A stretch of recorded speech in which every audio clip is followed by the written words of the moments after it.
Chapter 1 Down the Rabbit Hole. Alice was beginning to get very tired of sitting by her sister on the bank and having nothing to do. Once or twice she had peeped into the book her sister was reading, but it had no pictures or conversations in it. And what is the use of a book, thought Alice, without pictures or conversations? So she was considering in her own mind, as well as she could, for the hot day made her feel very sleepy and stupid, whether the pleasure of making a daisy chain would be worth the trouble of getting up and picking the daisies, when suddenly a white rabbit with pink eyes ran close by her. There was nothing so very remarkable in that, nor did Alice think it so very much out of the way to hear the rabbit say to itself, oh dear, I shall be too late." When she thought it over afterwards, it occurred to her that she ought to have wondered at this, but at the time it seemed quite natural. But when the rabbit actually took a watch out of its waistcoat pocket and looked at it, and then hurried on, Alice started to her feet, for it flashed across her mind that she had never before seen a rabbit with either a waistcoat pocket or a watch to take out of it. And, burning with curiosity, she ran across the field after it, and was just in time to see it pop down a large rabbit hole under the hedge. In another moment, Alice went after it, never once considering how in the world she was going to get out again.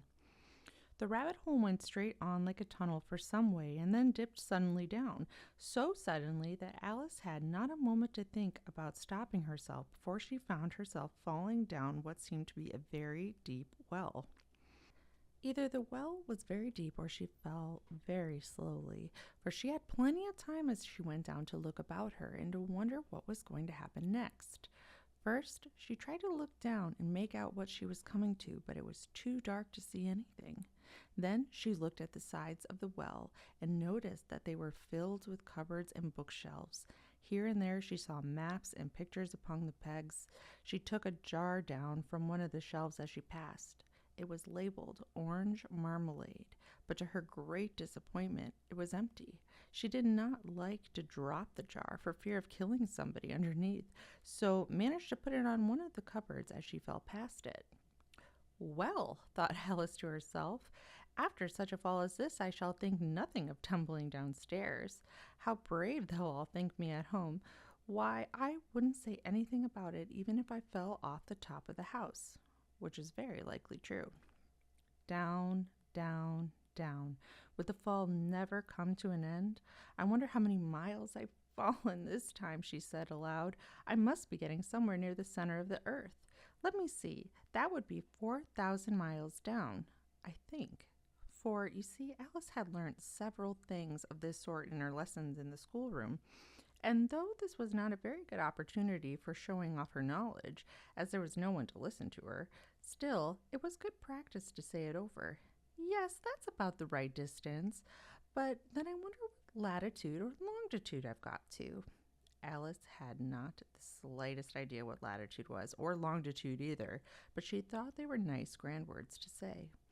Presently she began again. I wonder if I shall fall right through the earth. How funny it'll seem to come out among the people that walk with their heads downwards. The antipathies, I think. She was rather glad there was no one listening this time, as it didn't sound at all the right word. But I shall have to ask them what the name of the country is, you know. Please, ma'am, is this New Zealand or Australia? And she tried to curtsy as she spoke. Fancy curtsying as you're falling through the air. Do you think you could manage it?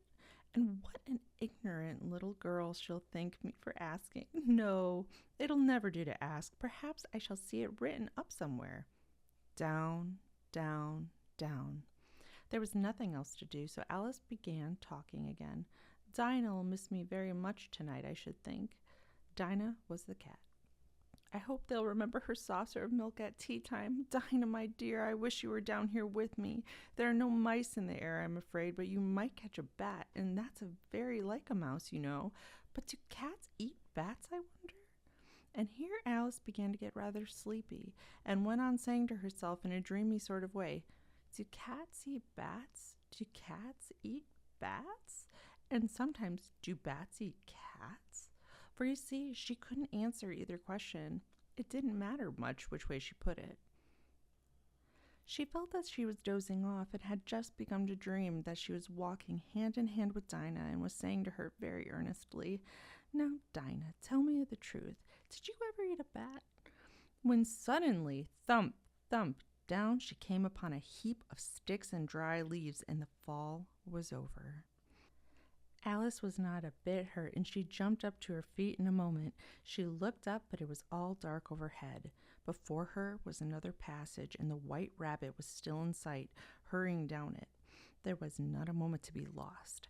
Away Alice went like the wind, and was just in time to hear it say as it turned a corner, "Oh, my ears and whiskers, how late it's getting."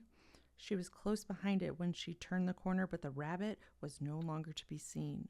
She found herself in a long, low hallway, which was lit up by a row of lamps hanging from the roof. There were doors all around the hall, but they were all locked. And when Alice had been all the way down on one side and up the other, trying every door, she walked sadly down the middle, wondering how she was ever to get out again. Suddenly, she came upon a little three-legged table, all made of solid glass.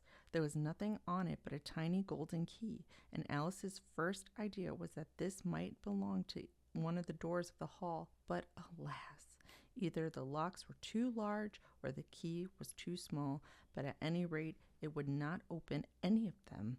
However, on the second time around, she came upon a low curtain that she had not noticed before, and behind it was a tiny little door about 15 inches high. She tried the little key in the lock, and to her great delight, it fitted. Alice opened the door and found that it led into a small passage, not much larger than a rat hole. She knelt down and looked along the passage into the loveliest garden you ever saw. How she longed to get out of that dark hall and wander among those beds of bright flowers and those cool fountains, but she found she could not even get her head through the doorway. And even if my head would go through, thought poor Alice, it would be of very little use without my shoulders. Oh, how I wish I could shut up like a telescope. I think I could if I only knew how to begin. For you see, so many out-of-the-way things had happened lately that Alice had begun to think that very few things indeed were really impossible. There seemed to be no use in waiting by the little door, so she went back to the table, half hoping she could find another key on it, or at any rate a book of rules for shutting people up like telescopes. This time she found a little bottle on it, which certainly was not there before, said Alice, and tied round the neck of the bottle was a paper label with the words "Drink Me" beautifully printed on it in large letters. It was all very well to say, "Drink me," but the wise little Alice was not going to do that in a hurry. "No, I'll look first," she said, "and see whether or not it's marked poison," for she had read several nice little stories about children who had got burnt and eaten up by wild beasts and other unpleasant things, all because they would not remember the simple rules their friends had taught them, such as that a red-hot poker will burn you if you hold it too long, and that if you cut your finger very deeply with a knife, it usually bleeds.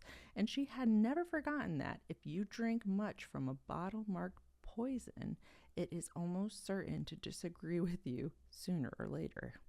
However, this bottle was not marked poison, so Alice ventured to taste it, and finding it very nice, it had, in fact, a sort of mixed flavor of cherry tart, custard, pineapple, roast turkey, toffee, and hot buttered toast. So very soon she finished it off. "What a curious feeling," said Alice. "I must be shutting up like a telescope." And so it was indeed. She was now only 10 inches high, and her face brightened up at the thought that she was now the right size for going through the little door into that lovely garden. First, however, she waited a few minutes to see if she was going to shrink any further. She felt a little nervous about this, for it might end, you know, said Alice to herself, in my going out altogether like a candle. I wonder what I shall be like then. And she tried to fancy what the flame of a candle looks like after the candle is blown out, for she could not remember ever having seen such a thing. After a while, finding that nothing more happened, she decided on going into the garden at once, But alas for poor Alice. When she got to the door, she found that she had forgotten the little golden key, and when she went back to the table for it, she found she could not possibly reach it. She could see it quite plainly through the glass, and she tried her best to climb up one of the legs of the table, but it was too slippery, and when she had tired herself out with trying, the poor little thing sat down and cried. "Oh, come, there's no use in crying like that," said Alice to herself, rather sharply. "I advise you to leave off this minute." She generally gave herself very good advice, though she very seldom followed it, and sometimes she scolded herself so severely as to bring tears into her eyes, and once she remembered trying to box her own ears for having cheated herself in a game of croquet she was playing against herself, for this curious child was very fond of pretending to be two people. "But it's no use now," thought poor Alice, "to pretend to be two people. Why, there's hardly enough of me to make one respectable person." Soon her eye fell on a little glass box that was laying under the table. She opened it and found in it a very small cake on which the words "Eat me" were beautifully marked in currants.